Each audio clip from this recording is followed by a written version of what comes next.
So this is very much in the same vein as the AVP video I did, where I watched a bunch of movies and I talked about them, and then I was like, I'm gonna go rewatch these movies and talk about these, and then I didn't do it for a elongated period of time. Yeah, it's the exact same thing, except with Star Wars, where originally I had watched the prequel trilogy again, and I did a video expressing my feelings on the prequel trilogy. Maybe I'll link it below, or maybe I'll just make you hunt for it. I haven't decided yet, but I had said, I'm like, okay, next, chronologically, I'm gonna move on to Rogue One. I'm gonna give Rogue One another chance. Now, I've talked about Rogue One in the past. I saw it in theaters with Aggro. He enjoyed it enough, and I did not enjoy it at all. And I'm gonna go ahead and just, link that video too. Hopefully, I remember. But now I've gone back, I've rewatched it, and here to express my opinions, and that opinion is, this movie's still fucking boring. This movie is boring. I do not like it. It is not a good Star Wars movie. It's not a good movie, period. I don't understand the amount of praise it gets and love that it gets. I mean, I do kind of understand it, and I'll tackle that in a little bit later, if I remember to. But, okay, so, yeah, my opinions of this film have not changed at all. In fact, they are near identical to how I felt before.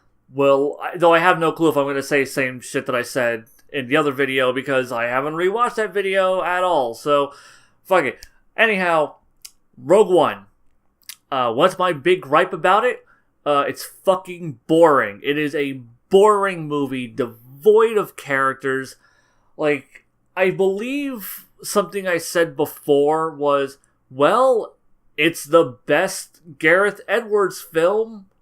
It's the best Star Wars prequel film. Like, that was the highest praise I could give it. And I'm not sure it's actually the best Star Wars prequel film. Oh shit! That's something... Okay, it's still the best Gareth Edwards film. That is not high praise either. In fact, let me just go ahead and state, I do not like Gareth Edwards as a filmmaker. I keep hearing people say, this guy makes great movies. Like, oh my god, Gareth Edwards, it's like, people seem to really like his movies that I do not connect with at all, and I keep thinking his movies are garbage. The first time I had ever heard of him was with his kind of breakout indie hit Monsters, which was this movie about this guy taking his boss's daughter through, I think it was like Mexico or some shit, trying to get her somewhere, and there are monsters that live in the world now. I think they're like aliens, I don't know. It's been far since I've seen the movie, but the only thing, like, the movie was such basic bitch bullshit, like, and the only thing worth noting was, oh, like, there are some cool monsters that are kind of like the world itself, the fact that they lived in a world with monsters, but the monsters play such a small, almost completely irrelevant note in the film. Like, you can pretty much cut them out entirely, and it, like, that they're so divorced from the rest of the movie. But anyhow, yeah, that movie was this, like, critical indie darling, and I'm like, I love critical indie darling films. Shit, yeah, I want to see this, and I see it. And like I said, I thought it was garbage. Like, you can tell what the movie is from a mile away. Forced contrived romance between like the douchey guy and the spoiled bitchy girl, and oh my god, they fall in love by the end. And it's just, that's like the entire movie, really, as they go on this kind of cross country trip. Like I said, he's taking her from A to B, and throughout the course of their journey, they fall in love. Also, there's like some monsters that make whale noises in the background somewhere. And that's Monsters. Then there was Godzilla. And I'm like, you know what, Gareth Edwards, your first movie that people said was good was garbage. So I'm gonna I'm gonna give you a benefit of the doubt here, and just like, it's a Godzilla movie. You can't fuck up a Godzilla movie. Like, Godzilla movie's pretty bad. You fucked up a Godzilla movie by, like, literally just not giving people the thing that they wanted with a Godzilla movie, which is Godzilla. And the worst part is, like, the movie focused on the human element, and the human element was garbage, because literally the two characters who were the most interesting, which was the dad character, who you killed off in the first act, and Ken Watanabe's character, who shows up, like, in 5 scenes to, like, say something cool, and then it transitions to not showing Godzilla wrecking cities or fighting monsters. Like the lead protagonist was boring as shit. He has the thickest plot armor I've ever seen in any movie ever. His wife was fucking boring. What movie did I see recently that made me think about that? Like some movie I saw recently. Maybe Predators. Yeah, Predators kind of had like the military guy and the wife and the kid dynamic, but all of those characters were characters and they were kind of interesting and they all had kind of like personalities. Something that was completely devoid of the characters in Godzilla. So yeah, the Legendary Pictures Godzilla movie, garbage. After that, I'm like, fuck it, I'm done with Gareth Edwards. Rogue One is announced. And Rogue One, like, I hear the concept, and I'm like, alright, that is the safe bet to do if you're going to do, a Star Wars kind of non-episode movie. Alright, I'm on board for this. I see the trailers, I'm like, yeah, alright, this looks fucking dope. I am like, and I'm like already like formulating this movie in my head. I'm like, oh my god, it's gonna be like this heist movie with this ragtag team of guys in this really like gritty fucking like war zone type movie, and I got none of that. Got none of that. But yeah, like, it wasn't until shortly before the movie came out that I learned that Gareth Edwards was the director. And I was like, oh no. I even expressed this to Aggro. I'm like, oh fuck, it's Gareth Edwards. And he's like, who? I'm like, oh god, you haven't seen any Gareth Edwards films. Shit. I'm like, whatever. I'm gonna go in optimistic. I'm always, like sometimes bad directors, turn a new leaf or whatever, and like maybe he would have gained some more experience. And this movie had like a shit ton of reshoots, which I was not really that aware of until after the fact. But I wasn't aware of like the reshoots in this movie until like after it come out and people were making comparison videos of being like, this scene in the trailer wasn't in the movie, and this scene in the trailer wasn't in the movie, and this scene wasn't in the movie, and it's like, whoo, that's like half your fucking trailer. It's not actually in the movie.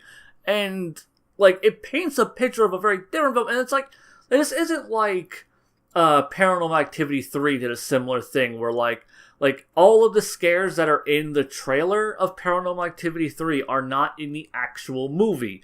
They're they're completely different scares, and there's no scares at all in those scenes. And it was a really clever marketing move for them, because it's like,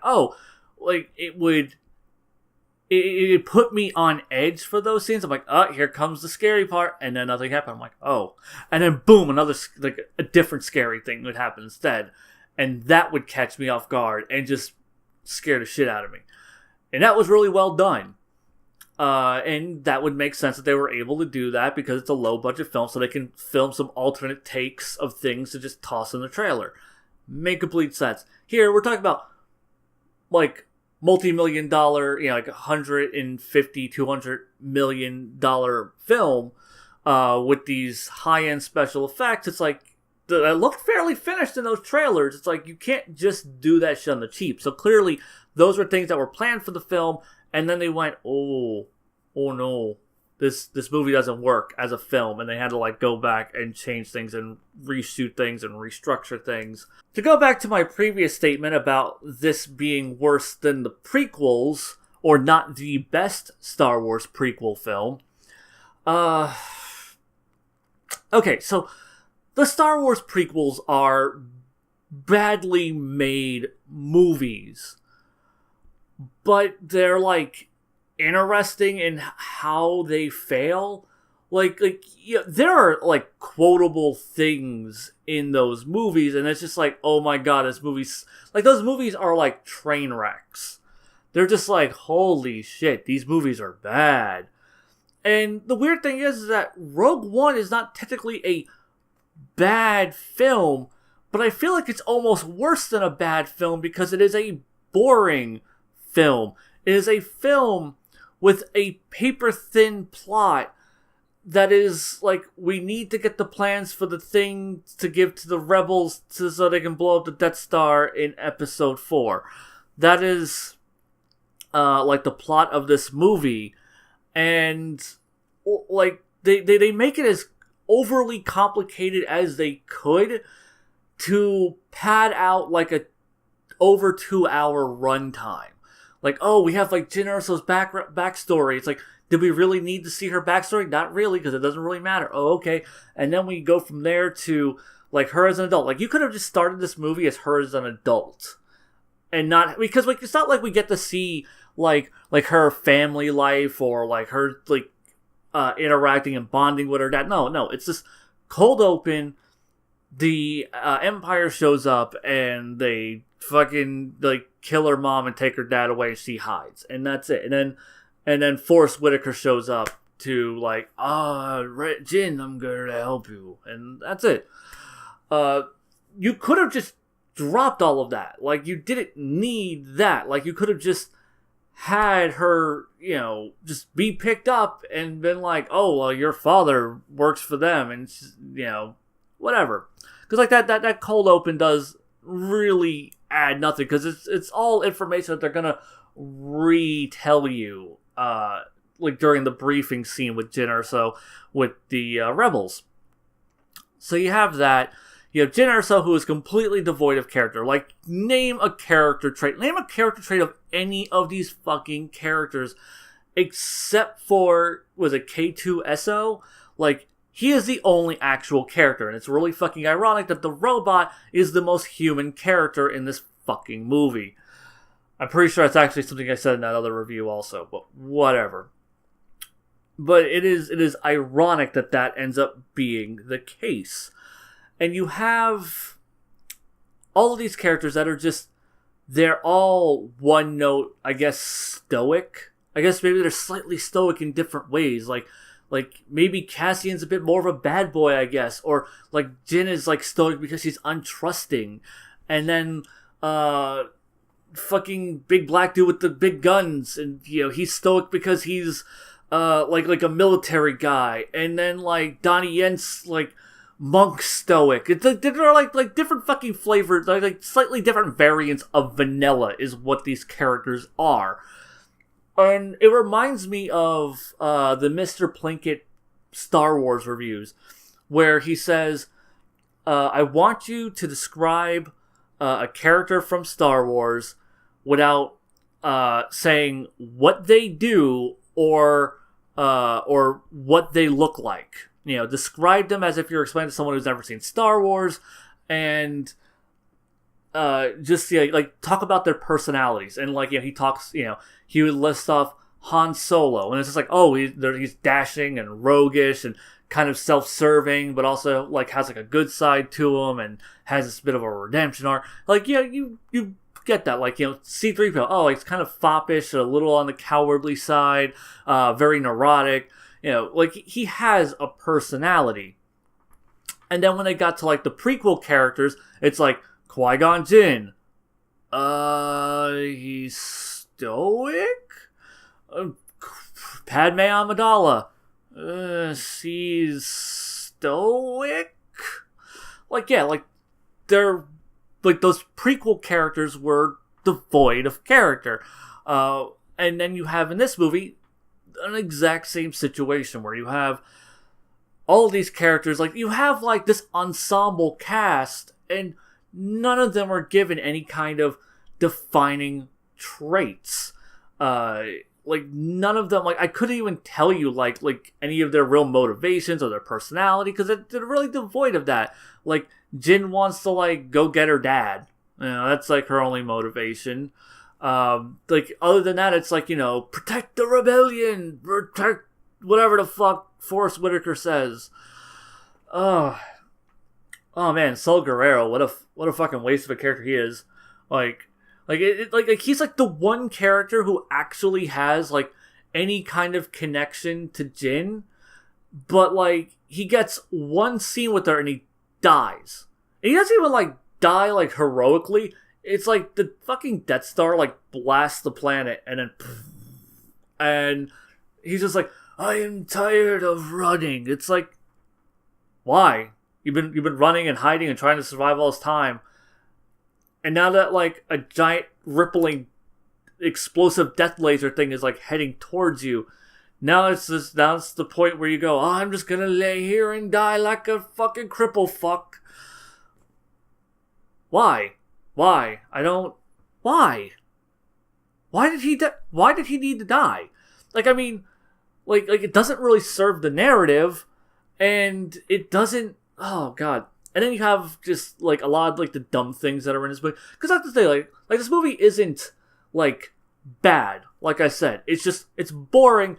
There are bad things in it, like little nitpicky shit. Like, oh, like why did Jin's father not just encrypt the fucking plans to the Death Star with the weakness in it?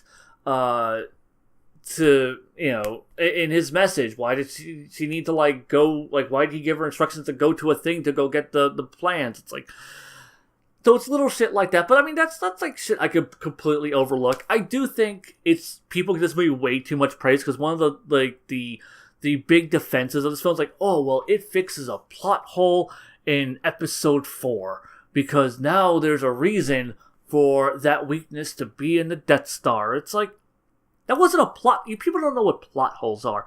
That's not a plot hole. That is just, like, it's the hubris of the Empire. They made this giant fucking death laser that's the size of a small moon, and they are so sure that nobody's gonna fuck them over that they did not even notice or care that there was this exhaust port that could completely destroy it. The thing is, though, like that exhaust port was, quote, a 1 in a million shot, and it's down a long trench covered in turrets. Like, you're like literally, if you're not the protagonist of a movie with plot armor going on his hero's journey, you're not gonna make it through there. Like, yeah, so, like, I don't see, like, why that was some sort of ridiculous, like fucking nerds, man. Nerds suck, and they ruin everything. They make things worse, and fucking, these writers and movie executives and these fucking people who are like, oh, well, we're gonna fix the plot holes in these things so these nerds will shut the fuck up. And then you end up with things like the fucking Beauty and the Beast remake.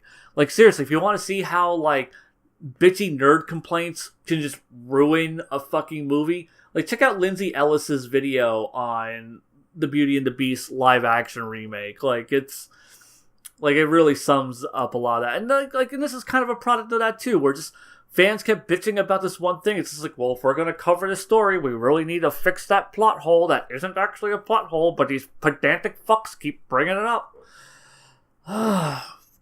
So yeah, we have a movie with a paper-thin plot, a ragtag motley crew of ensemble cast of protagonists that are all completely devoid of personality, except for one snarky robot who decides, yeah, humans are pretty cool, and like he actually has like an emotional arc. And when he died, I gave a shit. He's the only character I gave a shit when he died. Everyone else, fucking bored me to tears. Really, it's a story that didn't need to be told, and just, oh my god. Like, the only thing that's worth noting in this film is, like, the third act. And the third act is just, it's like white noise of action scenes. It's like explosions and war and battling and, like the fucking, renegade Empire pilot guy fucking dies because like a grenade rolls over to him, blows his ass up. It's like, oh, okay, well, that guy's dead.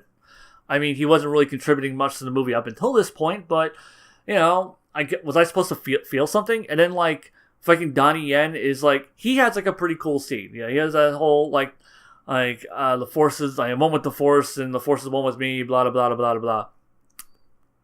And he has that really cool moment where he walks past all the lasers and he hits the thing and then he gets gunned down. It's pretty dope.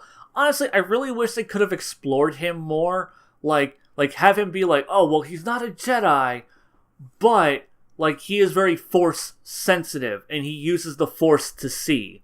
Because that's because they never really explain how he deals with being blind.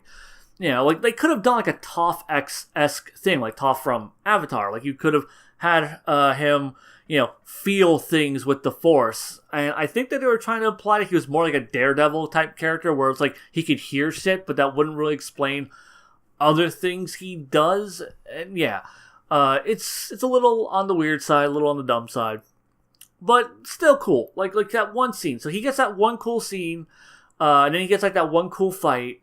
And it's the only the Donnie Yen fight is the one cool action sequence I genuinely liked, because everything else just felt like explosions and noise and just rapid cutting and oh man, these characters I didn't even give a shit about are all dead now. Wah wah. And I guess I also have to acknowledge the big Darth Vader fan service scene, and I mean it's one of those things that's dope. When I first saw it in theaters, I thought it was super dope. I'm yeah, Vader's fucking guys up, but it's a cool fan service scene, but within the context of the film, it really does not make sense. One, it doesn't add a single thing to the film, but also, it just doesn't make sense in the context of the film, because, Vader up until this point hasn't really been a character. You don't know what he is. You don't, I keep hearing that this movie is oh, it's a movie for people who aren't Star Wars fans. Yet there's all these little bits of Star Wars fan service in them, and this is a weird Gareth Edwards trick too. There are two things Gareth Edwards does in his movies. He makes this. Both Godzilla and Rogue One have this, where he makes long ass boring as fuck movie that the last act has really cool visuals that have a really great sense of scale. That's the one thing I can say for him as a filmmaker. He has a great sense of scale. He knows how to make things feel large and imposing and just devastating. That's my one bit of praise for him. And then he realizes that that's not enough, so he needs to leave the audience with just one really dope scene at the very end for them to talk about. In Godzilla, it was Godzilla just kind of grabbing the Muto's mouth and going, "Boh!" and fucking lasering the thing's head off and then chucking its head into the distance. That was dope. And then the Vader scene is dope, but in the same way, those are very small scenes that don't actually add anything to the film other than just being superficially cool.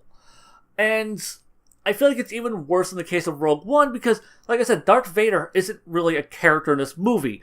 And if you're not a Star Wars fan, a lot of people keep saying that this movie is oh, it's a movie for people who aren't Star Wars fans, a Star Wars movie for people who aren't fans of Star Wars, or you can just watch this movie on its own and completely divorced from the rest of it because it's a completely no. This movie is chock full of Star Wars fan service, and secondly, and it's distracting fan service too. It is fan service that is very much kind of in your face at times. Two, this movie very much hinges on you having seen Star Wars movies. You need to know who Darth Vader is. You need to know what the Jedi are. It expects you to know these things. It expects you to know who the Empire is, because they're not given a proper introduction, or who the rebels are. It expects you to have at least seen Episode 4, much like the kind of side stories in in the Universal Century of Mobile Suit Gundam. It expects you to have seen the original Mobile Suit Gundam at very least. Like, if you've seen the original Gundam series, you can understand, like, War in the Pocket and Stardust Memory and everything else, but it expects you to have seen those, to have experienced those, and to know the terminology and the setting and etc. So yeah, it's not, like, it is a film for Star Wars fans. It is not a film for people who are not Star Wars fans, or like a movie that you should ever start someone with, in terms of getting people into Star Wars. This is not a good jumping on point for Star Wars fans at all. So yeah, that sums up, like, I think everything I had to say. Like, this movie bores the shit out of me, and, like, oh god, I never actually explained why I thought it was. Anyhow, the prequels. Like I said, the prequels are bad movies, but they're interestingly bad, and they're weird, and they're stupid, and laughably bad. Like I said, Rogue One is just fucking boring. It has nothing to offer. It has these non-existent characters with a paper-thin plot. The fucking visual style of this film is drab and dreary, and it's not shot in an interesting way. And I understand it's going for, like, a more gritty, like, grounded story. But if you're gonna give me, like, a grounded human, like, environment, give me human characters to connect with. Because there's nothing to latch me into this film other than the fact that, like, unless the fact that it's so gritty and grounded is supposed to be a selling point, which it isn't for me. I don't care about that. Give me story. Give me characters. Give me anything to give a flying fuck about. Ugh. Like, it kills me whenever, like, I see people that will, like, shit on The Last Jedi so vehemently and then be like, man, Rogue One was still pretty great, right? No. Oh my god. I hate being a contrarian. I really do. Because it's just like I want the rest of the world to understand how my brain works, so that way they can appreciate the things that I appreciate the way they appreciate it. So that way we're all on the same page, and I don't feel like the crazy person on the outside fucking waving a sign saying that the end is nigh, and I'm also fucking Rorschach, apparently. Yeah, Rogue One is a bad movie. It is a bad movie that I do not like. And, like it's not even like, because I've heard other people say, like, oh yeah, the movie isn't as good the second time around. I'll go ahead and tell you right now, yeah, it's definitely not as good the second time around. And I didn't even like it the first fucking time, because the only reason I even had a reason to give a fuck the first viewing is because I didn't know where the movie was going to go. Like, I wasn't sure if everyone was going to die, or how people were going to escape, or how they were going to do the thing, and, like, it, but here I did know. Like, I already knew where everything was going, and because the characters and the dialogue weren't engaging, there wasn't anything to latch onto. I was bored as fuck. It took 2 sittings to watch this. Technically 3, because I actually did watch this right after watching the prequels. I got 15 minutes into it, and I turned it off because I was fucking bored. I was like, I'm going to do this later when I give more of a shit. But I never gave enough of a shit. And then for some reason I gave a shit, and I watched it, but I had to watch it in 2 sittings because it was so fucking boring, and I was not having a good time. Like, God, like I'd rather watch episode 1 again, because episode 1 at least has that bitch and Darth Maul fight. Like, it feels like it kind of has a bit more of a story. It has characters at least. Jar Jar Binks is fucking annoying, but he's a goddamn character. Oh my god. He has way more personality than anyone else's film other than K2SO. So yeah, now that I'm past all these terrible Star Wars... Like, I really hate the fact that, like, all of the Star Wars movies that I don't like are on the front end of this fucking shit chronologically. So I have to go through a whole bunch of shitty Star Wars movies to get to the ones I actually like. Because I'm really looking forward to it. Because, like I watched A New Hope, like, a couple years ago. And I still loved it. It was the original, like, theatrical version of it before it even had, like, the New Hope tagline or title part of it, and thought it was a great movie. So I still know I love that movie.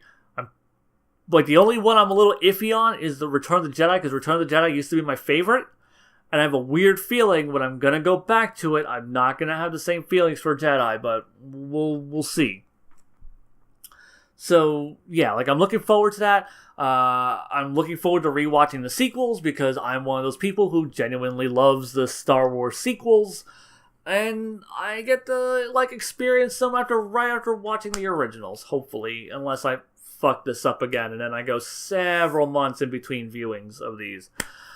But yeah, that sums up everything I had to say. I'm pretty sure Gareth Edwards is a shitty filmmaker. I don't give a flying fuck about whatever he makes next. I'm sure as shit not gonna watch it. Rogue One's a really bad movie. I'm not even sure it's the best Star Wars prequel anymore. And if you're wondering, well, what about Solo? You haven't talked about Solo yet. I haven't watched Solo yet. I don't even want to watch Solo. Fucking Star Wars fans are like, oh man, Solo bombed because people got wise to their bullshit. People hated Episode 8 so much that they didn't go see Solo. Like, no, okay. Most of my friends really enjoyed Episode 8. I'm going to throw it out there right now. Most of my friends did not watch Solo, A Star Wars Story, because nobody gave a shit. Nobody wanted that movie. It is not the fact that Episode 8 was bad. That's why no one saw Solo. People didn't see Solo because nobody gave a flying fuck about a Solo or a Han Solo film. So, yeah. Maybe I'll rent it in a couple of weeks, subject Aggro to it. We'll do a video. I don't know. I just know that I want to watch a good Star Wars movie because it's been a while.